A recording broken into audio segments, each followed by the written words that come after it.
Chapter 29. Pythons and Rats. The morning after the arrival of the big freeze, Nico opened the front door of the cottage to find a wall of snow before him. He set to work with Aunt Zelda's coal shovel and dug a tunnel about 6 feet long through the snow and into the bright winter sun. Jenna and Boy 412 came out through the tunnel, blinking in the sunlight. "It's so bright," said Jenna. She shaded her eyes against the snow, which glinted almost painfully with a sparkling frost. The big freeze had transformed the cottage into an enormous igloo. The marshland that surrounded them had become a wide Arctic landscape, all the features changed by the wind-blown snowdrifts and the long shadows cast by the low winter sun. Maxie completed the picture by bounding out and rolling in the snow until he resembled an overexcited polar bear. Jenna and Boy 412 helped Nico dig a path down to the frozen motte. Then they raided Aunt Zelda's large stock of brooms and began the task of sweeping the snow off the ice so that they could skate all around the motte. Jenna made a start while the two boys threw snowballs at each other. Boy 412 turned out to be a good shot, and Nico ended up looking rather like Maxie. The ice was already about 6 inches thick and was as smooth and slippery as glass. A myriad of tiny bubbles was suspended in the frozen water, giving the ice a slightly cloudy appearance, but it was still clear enough to see the frozen strands of grass trapped within it, and to see what lay beneath. And what lay beneath Jenna's feet as she swept away the first swath of snow were the two unblinking yellow eyes of a giant snake staring straight at her. "Ah!" screamed Jenna. "What's that, Jen?" asked Nico. "Eyes! Snake eyes! There's a massive snake underneath the ice." Boy 412 and Nico came over. "Wow, it's huge," Nico said.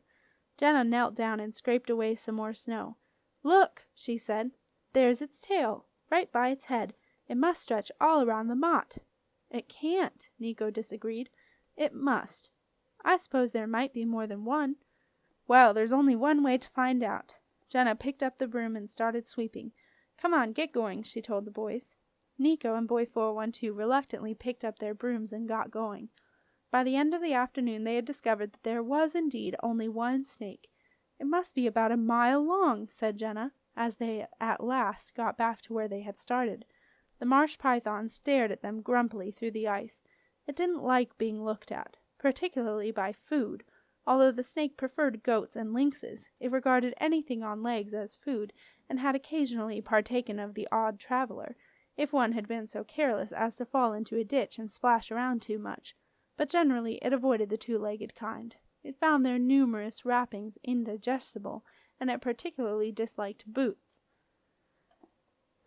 The big freeze set in. Aunt Zelda settled down to wait it out, just as she did every year, and informed the impatient Marcia that there was no chance whatsoever of Silas returning with her keepsake now. The Moran marshes were completely cut off. Marcia would just have to wait for the big thaw like everyone else. But the big thaw showed no sign of coming. Every night the north wind brought yet another howling blizzard to pile the drifts even deeper. The temperatures plummeted and the Bogart was frozen out of his mud patch. He retreated to the hot spring bath hut, where he dozed contentedly in the steam. The marsh python lay trapped in the motte. It made do with eating whatever unwary fish and eels came its way, and dreaming of the day it would be free to swallow as many goats as it could manage.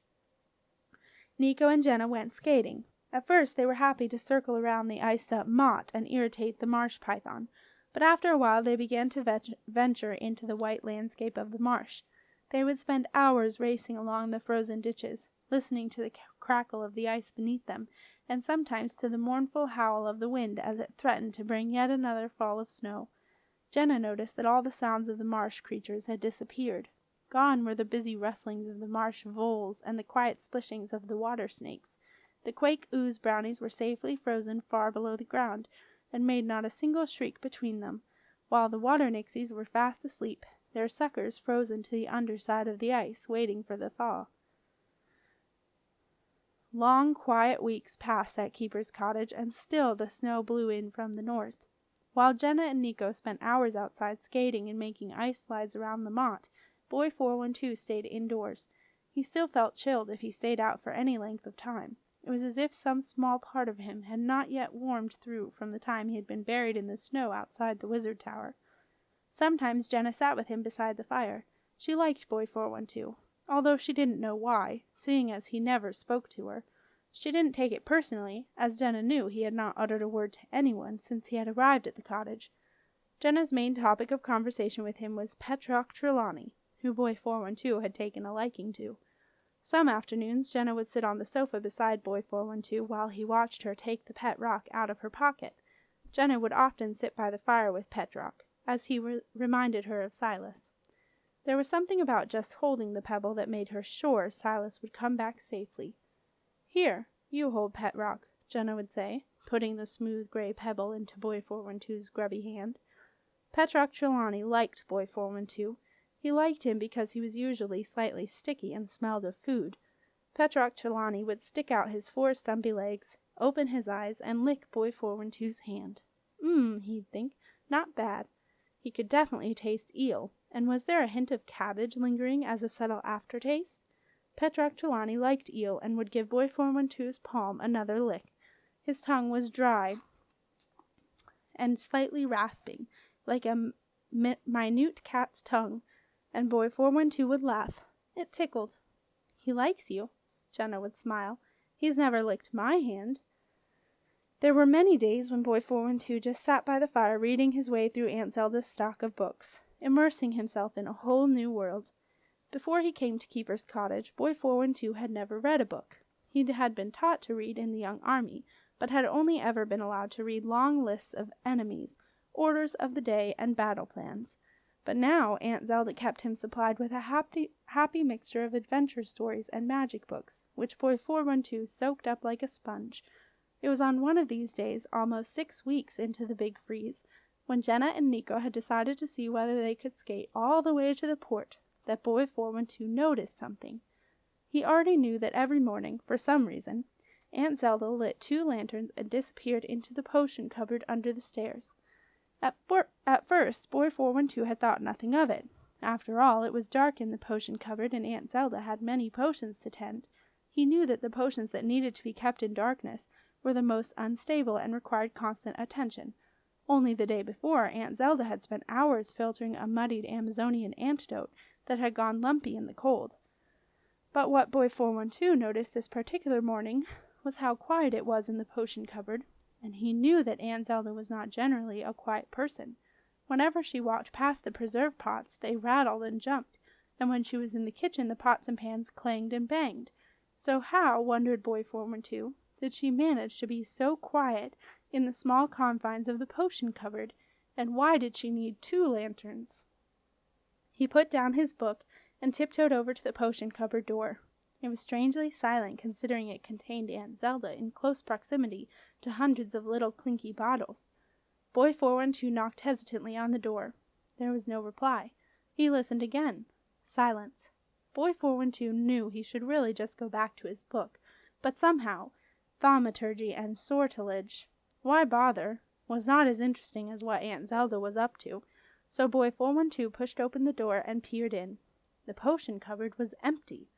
For a moment, Boy 412 was half afraid that it was a joke and Aunt Zelda was going to jump out at him, but he soon realized that she was definitely not there. And then he saw why.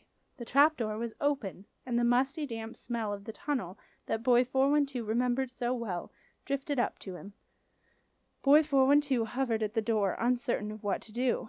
It crossed his mind that Aunt Zelda might have fallen through the trapdoor by mistake and needed help, but he realized that if she had fallen, she would have got wedged halfway, as Aunt Zelda looked a good deal wider than the trapdoor did. As he was wondering how Aunt Zelda had managed to squeeze herself through the trapdoor, Boy 412 saw the dim yellow glow of a lantern shining up through the open space in the floor.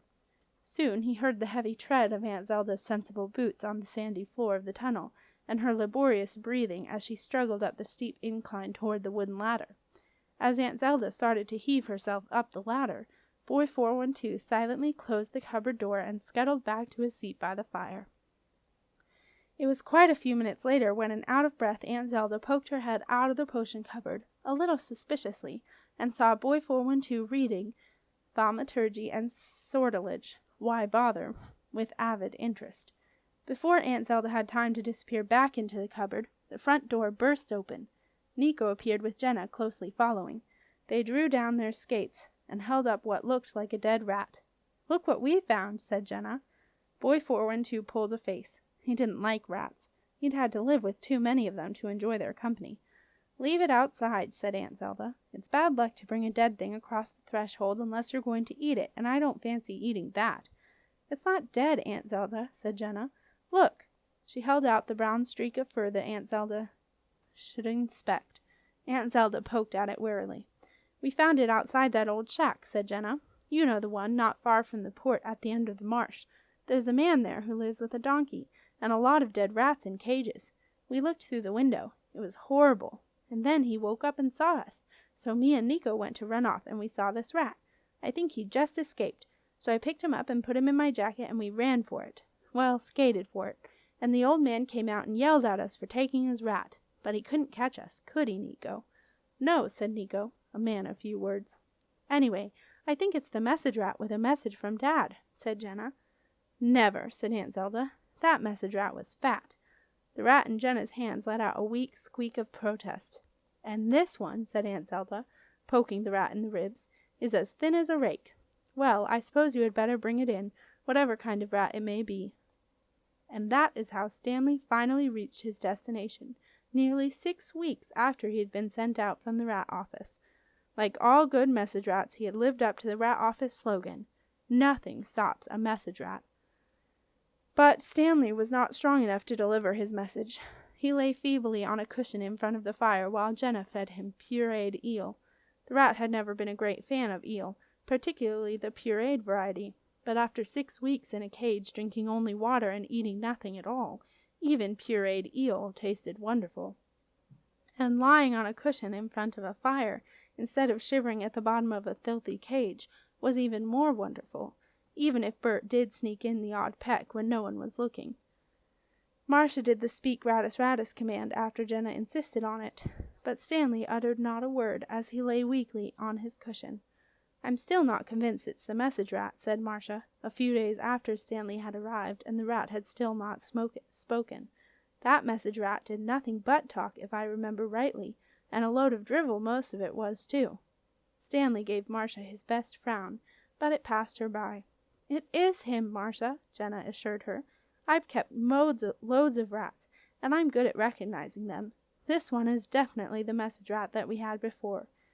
And so they all waited nervously for Stanley to recover enough to speak and deliver Silas's longed-for message. It was an anxious time. The rat developed a fever and became delirious, mumbling incoherently for hours on end and almost driving Marcia to distraction. Aunt Zelda made up copious amounts of willow bark infusions that Jenna patiently fed to the rat through a small dropper. After a long and fretful week, the rat's fever at last abated. Late one afternoon, when Aunt Zelda was locked in the potion cupboard, she had taken to locking the door after the day Boy 412 had peeked inside, and Marcia was working out some mathematical spells at Aunt Zelda's desk, Stanley gave a cough and sat up. Maxie barked, and Bert hissed with surprise, but the message rat ignored them. He had a message to deliver.